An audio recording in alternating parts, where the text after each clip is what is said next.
다윗의 생애 가운데는 매우 인상적인 사건들이 많습니다. 사무엘에게서 기름 부음을 받았던 순간, 또 블레셋 장수 골리앗과의 싸움에서 승리했던 순간, 또 이스라엘의 이제 왕으로 이제 등극하는 순간, 그리고 왕으로서 여러 전쟁에 나가서 그 많은 승리를 얻었던 그런 순간들 하나하나 특별하지 않은 순간이 없습니다. 그러나 성경은 다윗의 영웅담을 소개하려는 데는 목적이 없습니다. 다윗의 삶은 하나님께서 함께 하신 그 인생의 여러 상징들을 담고 있습니다. 그런 차원에서 다윗의 생애 중에 우리가 눈여겨보아야 할 대목이 아마도 그의 광야 생활이 아닐까 싶습니다. 다윗의 신앙은 어릴 때서부터 좋았습니다. 그의 신앙이 선명했고 그리고 아주 직선적이었습니다. 그렇다고 해서 다윗이 어릴 때는 신앙이 좋았는데 장성한 뒤에는 이를테면 그가 삶에서 산전수전 다 겪으면서는 신앙이 좀 이상해졌다, 그렇게 말하지는 않습니다. 다윗의 본격적인 신앙 훈련은 광야를 거쳐가면서 광야 생활 속에서 쌓아져 갔다고 해도 과언이 아닐 것입니다. 10년이 넘는 광야 생활, 그 광야의 황량함, 그리고 추격당하는 그 위태로움 속에서 그가 전혀 원하지 않았던 방식이겠지만 그는 광야 생활 속에서 특별한 영적 훈련을 받습니다. 사울과의 만남을 통해서 인간의 본성을 거스르는 하나님 관점에서 적지 않은 은혜를 입으면서 그 갈등 속에서 그가 또 귀한 선택들을 해 나갑니다. 그러면서 다윗이 영적으로 배우죠. 하지만 그런 과정이 있다고 해서 다윗의 삶이 형통한 길로 이어지는 것은 아닙니다. 그는 적국 블레셋으로 망명해서 그 원수죠 아기스 왕 밑에서 피난처를 구하는 그런 인생이 됩니다. 그래서 그 시글락이라고 하는 작은 마을에 그가 이제 거처를 두고 살면서 그가 지내게 되죠. 이 시글락이라는 곳에서의 다윗의 삶, 성경은 그 기간을 1년 4개월이라고 우리에게 알려주고 있습니다. 그 시글락에서의 다윗의 삶을 우리는 어떻게 평가할 수 있을까요? 우선 하나님께서 기뻐하실 만한 선택이거나 과정은 분명 아닙니다. 그런데 나름 편안합니다. 비굴할 수는 있는데 편한 건 또 있습니다. 그게 어떤 건지 우리가 좀 공감 가는 부분이 있을 겁니다. 하나님께서 이걸 원하시지는 않으실 텐데 그런데 그냥 그 자리에 눌러 앉아 있는데 또 편한 것도 있어요. 그것 때문에. 근데 마음 한켠에는 늘 그게 남죠. 하나님께서 기뻐하지 않으실 텐데 그런 거죠. 그런 때가 있는 거죠. 시글락에서의 다윗이 지금 그런 겁니다. 근데 다윗을 따르는 무리들이 있기 때문에 먹고 살아야는 되잖아요. 근데 그 시글락에 있는 동안에 좀 보장되는 수입도 있습니다. 그 주변에 있는 소수 민족을 공격해서 그들을 쳐서 먹고 삽니다. 표현이 좀 어떨지 모르겠는데요.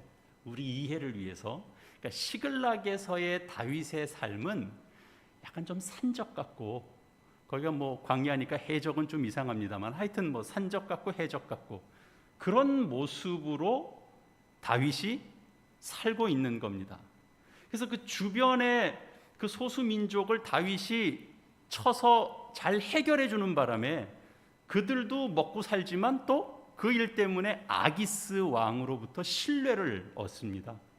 그러니까 다윗이 선택할 수 있는 폭이 많았다면 이렇게까지 하지는 않았을 겁니다.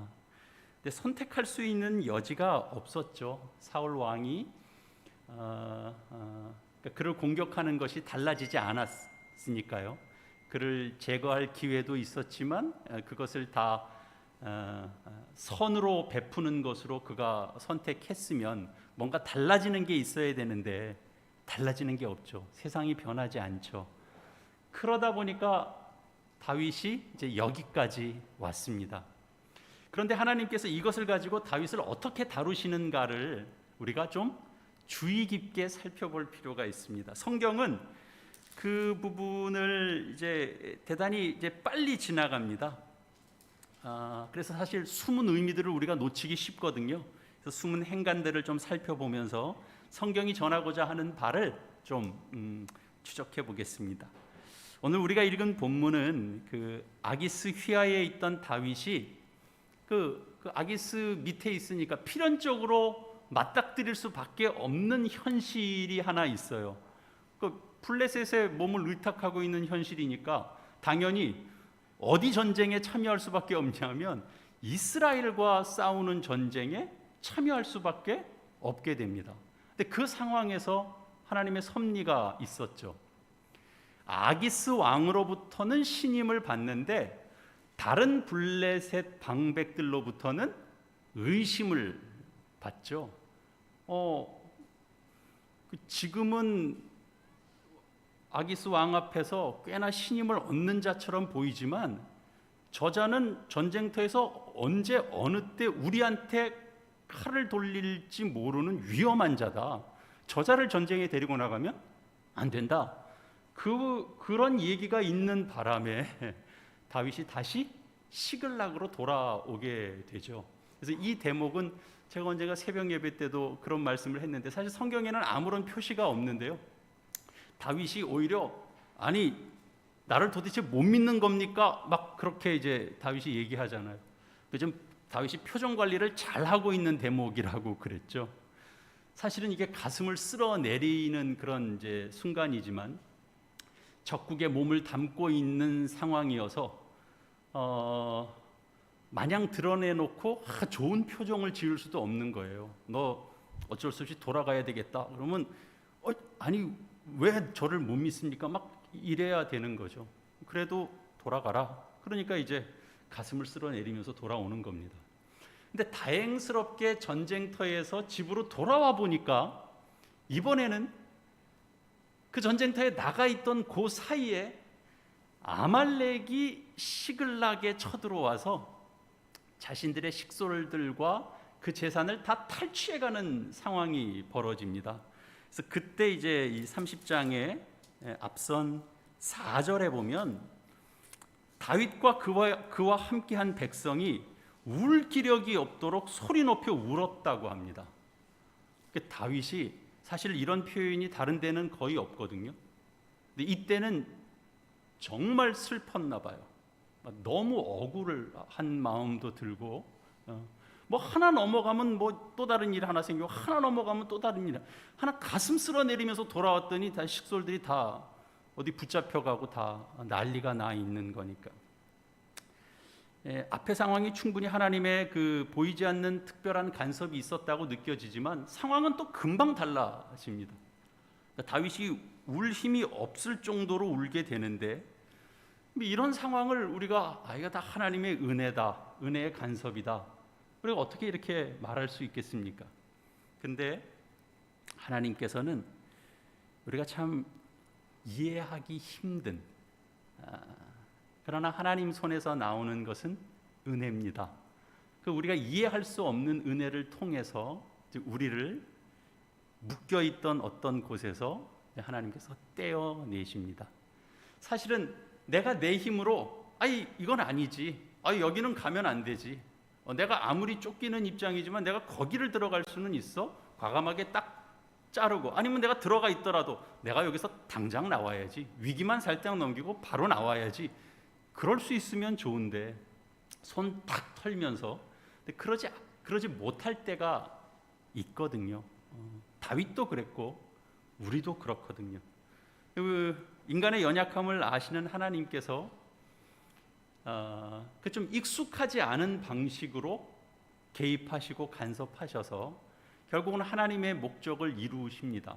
이렇게 이제 건져내시는데, 다윗을 따르다가 이제 처자식들이 다 잡혀가는 상황을 마주한 무리들이 이제 다윗을 비난하고 돌로 치려는 상황에서 다윗이 하나님 앞에 엎드립니다. 그리고 하나님으로부터 주어지는 힘을 받습니다. 그리고 이제 하나님께 묻습니다. 하나님, 쫓아가면 잡을 수 있겠습니까? 하나님께서 응답을 주십니다. 쫓아가라. 반드시 따라잡을 수 있다. 도로 찾을 것이다. 그렇게 말씀해 주십니다.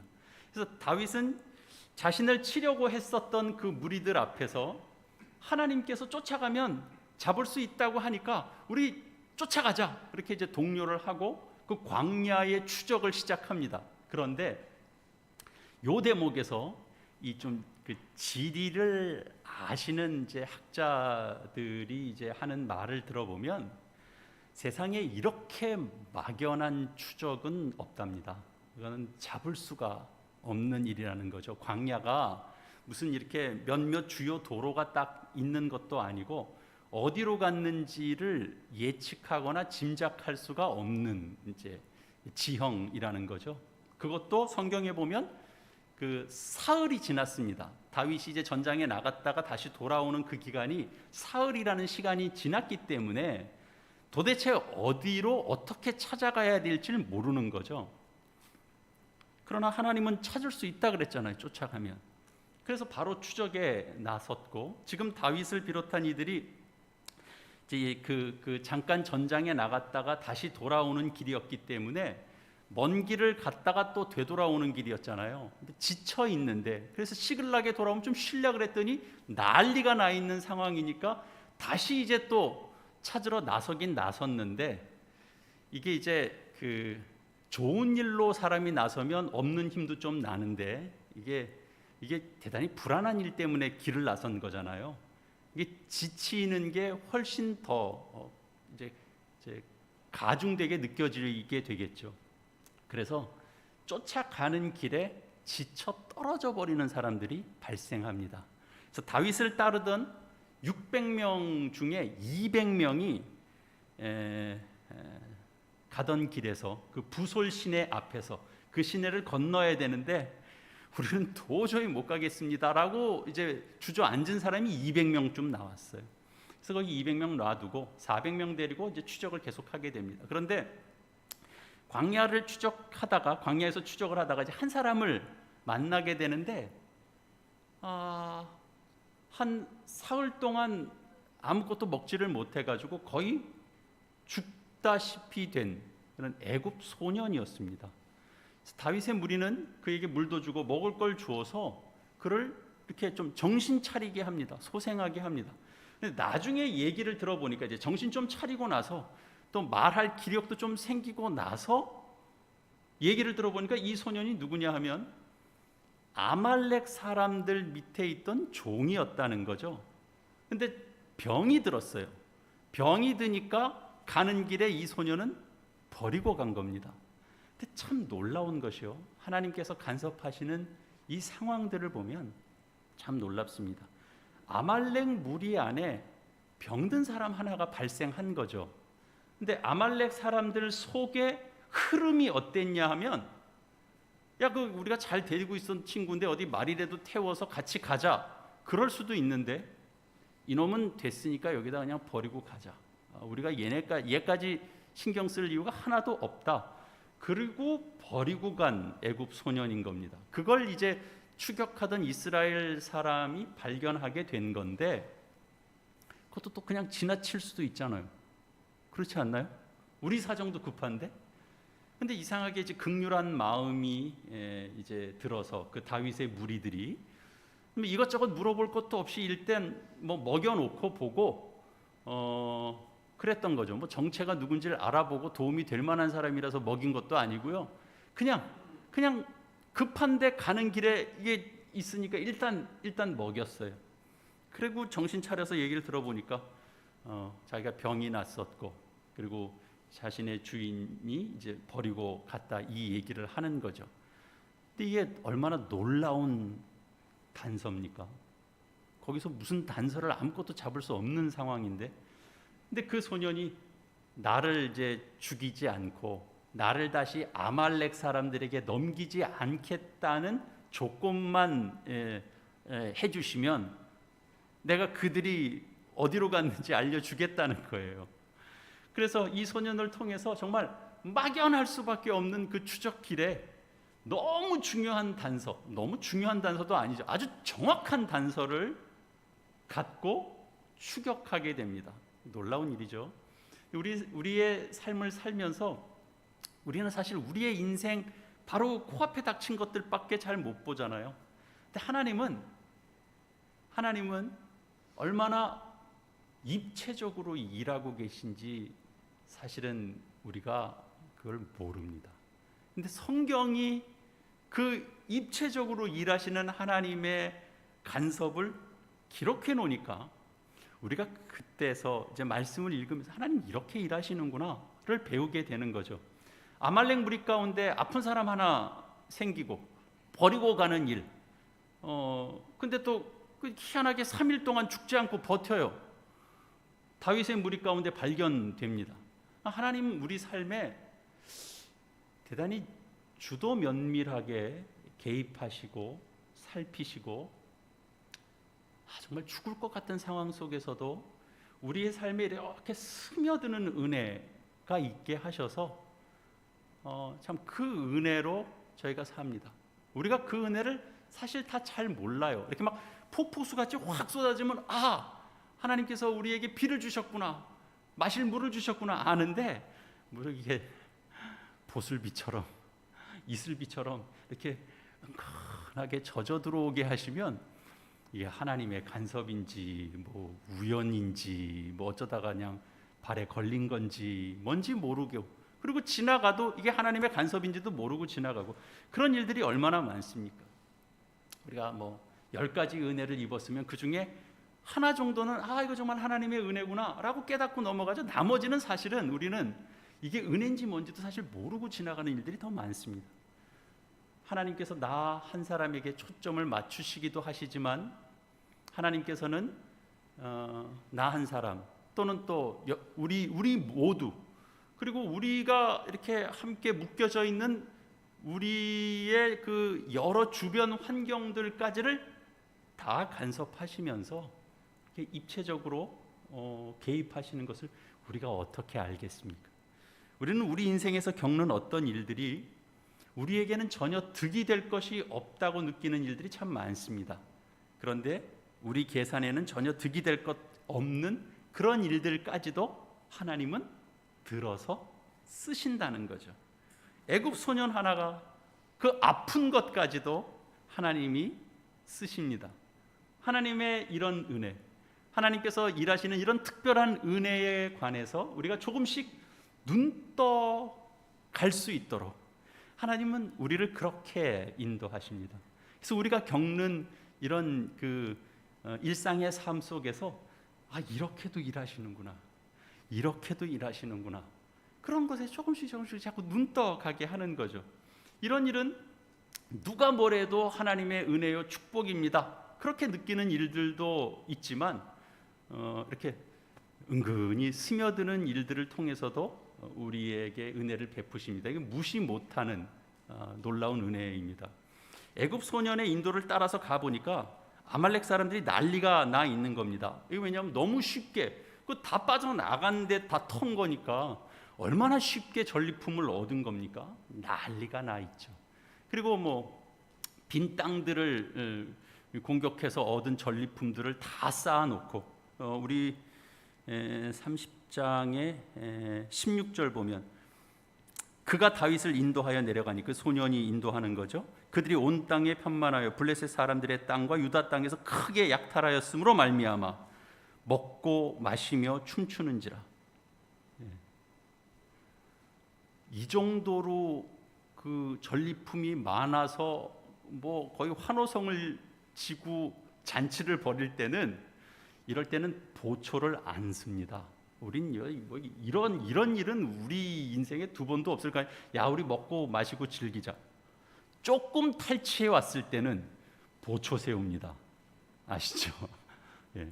이런 상황이 됐기 때문에 이들이 그냥 무방비 상태가 된 겁니다. 그래서 다윗은 이런 무방비 상태의 아말렉을 새벽부터 해 진녘까지 다 치고, 그들이 대하는 그 은혜가 뭐냐면 18절 19절 말씀입니다. 다윗이 아말렉 사람들이 빼앗아갔던 모든 것을 도로 찾고 그의 두 아내를 구원하였고, 그들이 약탈하였던 것 곧 무리의 자녀들이나 빼앗겼던 것은 크고 작은 것을 막론하고 아무것도 잃은 것이 없이 모두 다윗이 도로 찾아왔고, 이렇게 되어 있습니다. 한 사람도 잃어버리지 않고 다 찾았다는 거죠. 이럴 수가 있나요? 그러니까 이런 그 승리, 복구, 회복을 경험하니까 다윗의 군사들이, 그 수하에 있던 무리들의 마음이 또 어떻게 됐어요? 180도 변하는 겁니다. 며칠 전에는 돌로 쳐 죽이자, 결국 너 따라와가지고 우리 가족이니 뭐니 다 빼앗기고 이게 뭐냐, 이렇게 돼서 이제 거기다가 다 한풀이를 했는데, 이게 또 승리를 얻으면 사람 마음이 이렇게 확 변하는 겁니다.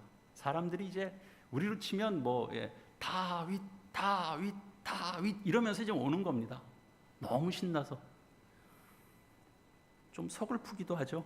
어떻게 인간들이 참 이런가 싶은데, 사실은 이제 이런 모습이 우리라고 가르쳐 주는 거죠. 우리의 본성이 사실 그렇습니다. 하나님 섬겨가는 인생에 좀 즐거운 일 만나면 막 좋은데, 또 이러다가 또 어려운 일 또 맞닥뜨리면 이게 뭔가 싶고, 하나님 믿는 인생에 이게 뭐 하나님 믿고 살면 뭐 하나님 좋은 거 주셔야지, 그리고 자꾸 볼멘 소리가 나오고 그렇게 됩니다. 근데 우리 속에 이런 성향들이 있는 것을 성경이 정직하게 보여주죠. 그래서 이렇게 이제 뭐 다윗을 외치고 또 뭐 하나님을 외치고 그렇게 좋게 끝났으면 또 다행인데, 이기고 다 찾아왔고 이런 게 하나도 없고 이보다 더 좋을 수는 없는데, 그래서 이제 다윗을 환호하면서 오는데, 이 부솔 시내에서 기다렸던 사람들의 마음은 어떻겠습니까? 애간장이 탔겠죠. 차라리 쫓아간 사람들은 뭐 그 현장을 가니까 이제 있지만, 여기 있는 사람들은 쫓아가지도 못하고 낙오되어 있는 자신의 신세도 그렇고 너무나 궁금하고, 그런데 멀리서 보니까 양떼와 소떼들이 오고 뭐 이제 한송 소리가 들립니다. 다윗 외치면서 오는 이 군사들의 목소리도 들리고, 그리고 여인네들도 눈에 보이고, 뭔가 좋은 일이 생긴 거잖아요. 그래서 달려가서 맞습니다. 근데 이제 21절 본문에 보면 굉장히 점잖게 표현이 돼 있어요. 다윗이 이제 그 백성에게 이르러서 문안했다, 이렇게 돼 있습니다. 사실 굉장히 기쁘게 맞았겠죠. 굉장히 기쁘게 맞았겠죠. 곳곳에서 뭐 찾은 가족들 서로 만나면서 막 기쁨의 제외를 하고 있었겠죠. 그런데 갑자기 분위기 싸한 장면이 생기는 겁니다. 이 추격전에 나섰던 400명 사람들 중에서 이런 얘기가 나오는 거예요. 우리와 함께 가지 않은 사람들하고는 전리품은 못 나누겠다. 그러니까 이렇게 말한 사람들은 성경에서 뭐라고 얘기하고 있냐면 22절인데요. 다윗과 함께 갔던 자 가운데 악한 자와 불량배들이 다 이르되, 이렇게 돼 있습니다. 그러니까 불량한 자들, 이기적인 자들, 뭐 이런 사람들이 이런 이야기를 하고 있는 겁니다. 이들 말에는 그들이 누렸던 그 어떤 기쁨이나 이런 것들이 이제 확 사라지기 시작하는 겁니다. 여러분, 굉장히 기분 좋은 자리에서 분위기 확 죽이는 건 생각보다 어렵지 않습니다. 아주 그 기분 우리 뭐 쉽게 기분 잡치는 말을 그냥 이렇게 하면, 부정적인 말 하면 그 좋았던 분위기 확 가라앉는 건 아주 쉽습니다. 분위기를 좋게 만드는 건 생각보다 쉽지 않은데요, 분위기 나쁘게 만드는 건 생각보다 쉽습니다. 근데 어느 공동체에서나 마찬가지입니다. 불량한 말은 전부가 하지 않아도 몇몇 사람만 소리를 내도 전체 분위기에 찬물을 끼얹는 일들을, 그런 영향력을 주기에 충분합니다. 이런 내용이잖아요. 우리가 도로 찾은 물건 무엇이든지 그들에게 주지 말고 그냥 각 처자들만 만났으니까 그냥 그거 이제 가족들 만난 것으로만 데리고 그냥 가게 해라. 이게 떠나가게 하라, 이 말도 되게 치사한 말인데요. 그들은 이게 공평의 원리라고 이야기하고 있는 겁니다. 크게 잘못돼 보이지 않습니다. 전장에 나가서 이기고 전리품을 챙겨온 사람들이 전리품을 나눠 가질 자격도 있다라고 말하는 것, 그것은 합리적으로 보입니다. 공평의 원리에 맞아 보입니다. 세상이 말하는 공평의 원리죠. 그런데 하나님의 백성, 이 공동체를 지배하는 가치나 원리는 이런 식의 공평의 원리가 아니라는 사실을 깨닫지 못하면 사실은 우리는 은혜를 모르는 자입니다. 다윗은 이것이 이제 전체에 주는 영향이 크다, 굉장히 파괴적인 영향력을 준다라는 걸 판단합니다. 그래서 다윗이 하는 말을 통해서 대립되는 두 관점이 확연히 드러납니다. 하나는 22절이죠. 악한 자와 불량배들이 말하는 우리가 도로 찾은 물건이다 라는 관점입니다. 그리고 또 다른 하나는 23절이죠. 다윗의 말에 나타나는 그가, 그러니까 하나님이죠. 그가 우리에게 주신 것이다, 하나님이 우리에게 주신 것이다 라는 거죠. 여러분, 우리가 도로 찾은 물건이다 라고 생각하고 말하는 속에는 우리가 중요합니다. 우리가 찾은 것이다. 우리가 피를 흘리면서 전쟁터에 나가서 우리가 싸웠다, 우리가 대가를 지불했다, 우리가 받을 자격이 있다, 우리가 누릴 권리가 있다. 그러나 우리와 함께 수고하지 않은 부솔 시내에 있었던 200명은 그럴 자격이 없다. 우리는 자격이 있고 그들은 자격이 없다가 되죠. 우리 교회 안에서도 얼마든지 이렇게 얘기할 수 있죠. 우리가 수고를 많이 했으니까 우리는 그럴 자격이 있고, 여기는 함께하지 않았으니까 같이 나눌 수 없고, 이런 일들은 얼마든지 일어날 수 있습니다. 어려운 일을 겪으면 교회는 그런 일이 더 많이 생깁니다. 어려운 일을 겪을 때 함께 했었던 사람들이 있고요, 어려운 일을 할 때 그 자리에 없었던 사람들이 있거든요. 그러면 마음이 그렇게 되는 겁니다. 우리 교회사에서도 그렇잖아요. 신사참배가 몰아닥쳤을 때 그걸로 교회가 분열됐죠. 그것을 지킨 사람들, 신사참배한 사람들, 서로 손가락질하고 싸웠죠. 그런 건 뭐 그렇게 심각한 일이 아니더라도 작은 어떤 속에서도 얼마든지 일어날 수 있는 일입니다. 근데 이것이 공동체를 깨는 지름길이라는 거죠. 이걸 공평의 원리로 들이대는 순간 은혜는 사라져 없어진다라는 거죠. 하나님이 우리에게 주신 것이라고 다윗은 얘기합니다. 하나님께서 우리를 보호하시고, 주어가 하나님이에요. 그리고 우리를 치러 온 군대를 우리 손에 넘긴 것도 하나님이십니다. 여기엔 우리가 한 게 없어요. 우리는 그냥 받은 거예요. 주신 걸 받은 거예요. 그러니까 하나님께서 넘기시니까 우리가 이긴 거지, 우리 손으로 이긴 게 아니라는 거죠. 그러니까 우리에게 주신 것, 그가 우리에게 주신 것이라고 얘기하고 있는 거예요. 처자식은 본래 우리 것이라고 생각할 수 있죠. 그러나 죽었다가 살아난 생명이거든요. 그걸 주신 분이 하나님이시다라는 거죠. 전리품도 마찬가지입니다. 그러니까 그가 우리에게 주신 것이라고 다윗은 이야기합니다.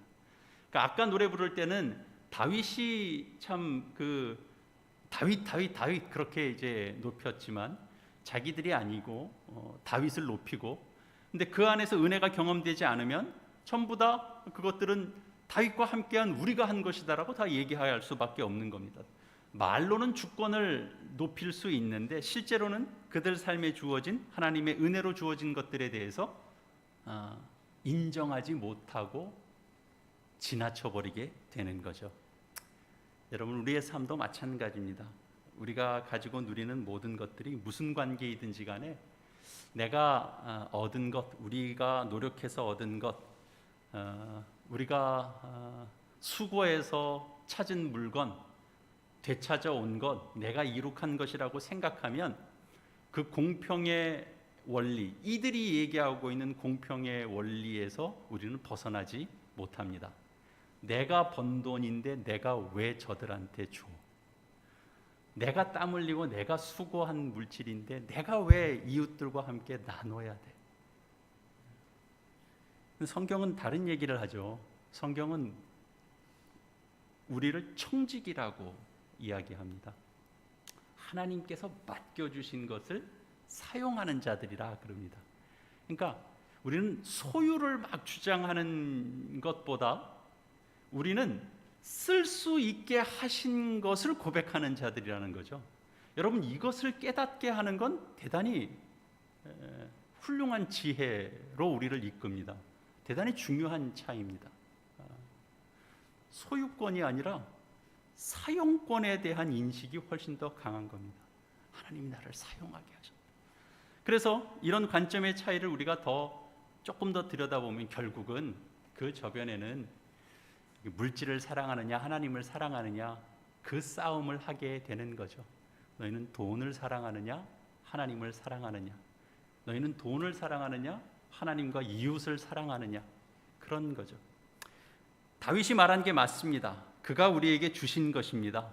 그렇기 때문에 우리가 이 관점을 분명하게 하지 않으면 결국은 우리 속에도 이 악한 자와 불량한 자들이 했던 것과 같은 그 전리품에 대한, 그 물질에 대한, 그 재물에 대한 욕심이 명확하게 드러날 수밖에 없는 거죠.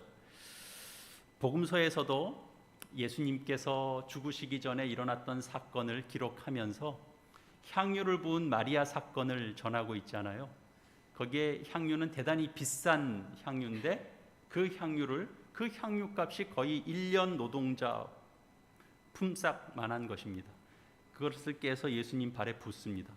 제자들 생각도 굉장히 다양했을 텐데요. 가룟 유다가 대표로 나서서 이제 발언을 하죠.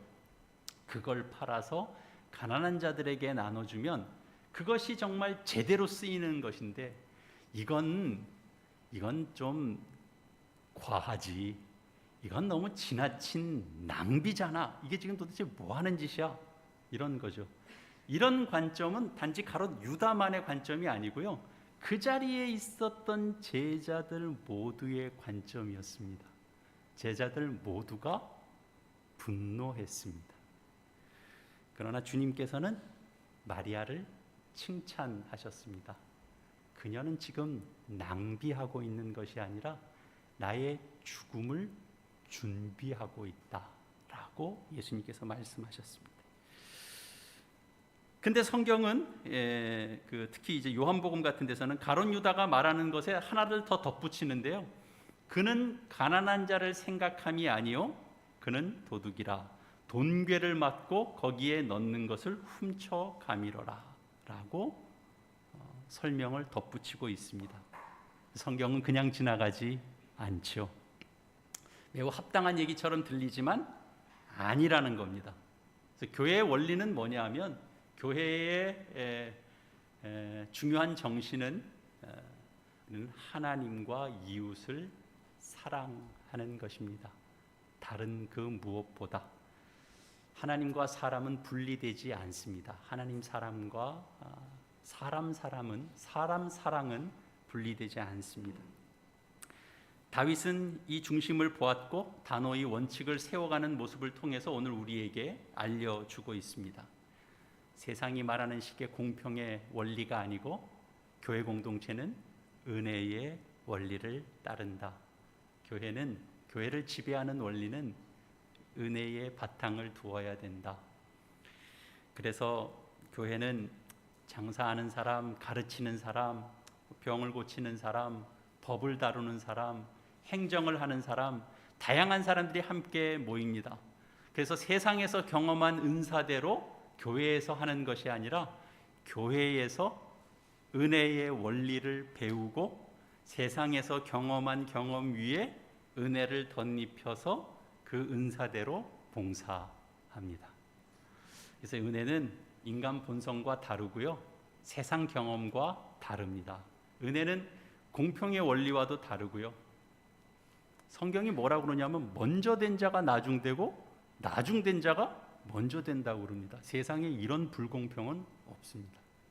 그래서 이게 마음에 안 들면 신앙생활 못하는 거죠. 여기에 걸려서. 이게 어떻게 하나님의 원리가 될 수 있어? 먼저 된 사람은 먼저 돼야지.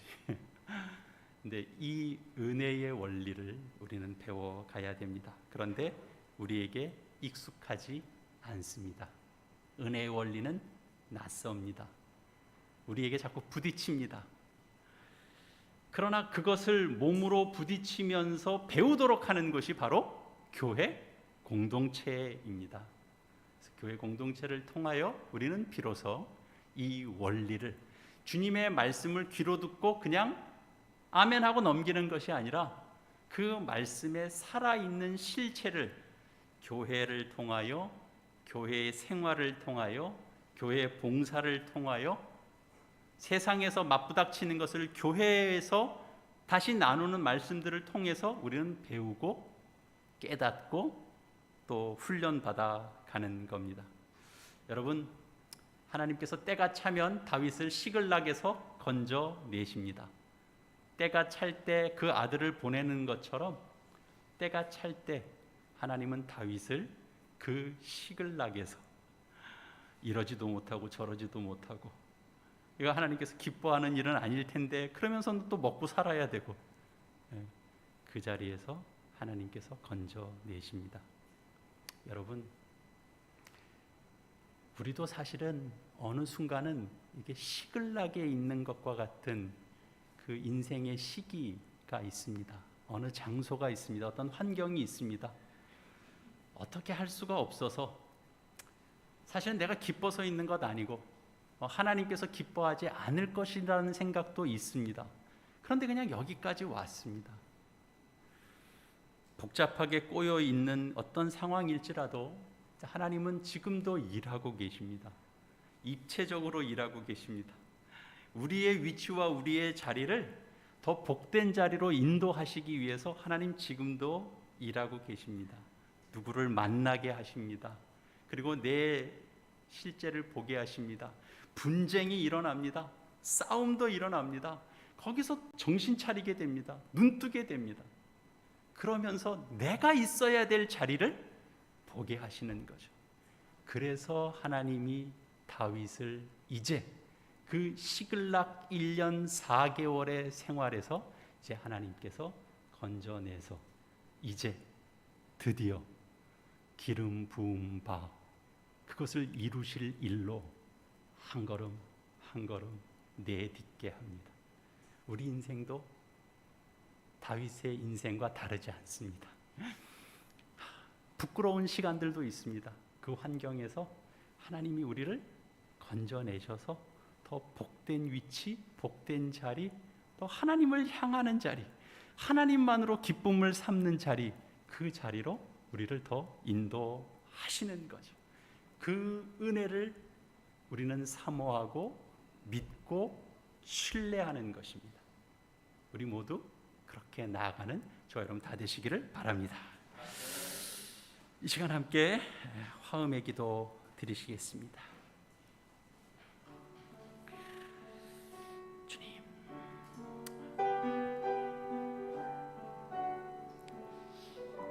하나님 아버지, 저희는 참 많은 생각을 하는 것 같지만 어찌 그리도 생각이 짧은지 모릅니다. 하나님 아버지, 저희는 제대로 잘 보는 것 같지만 얼마나 보고 깨닫는 것이 좁고 빈약한지 모릅니다.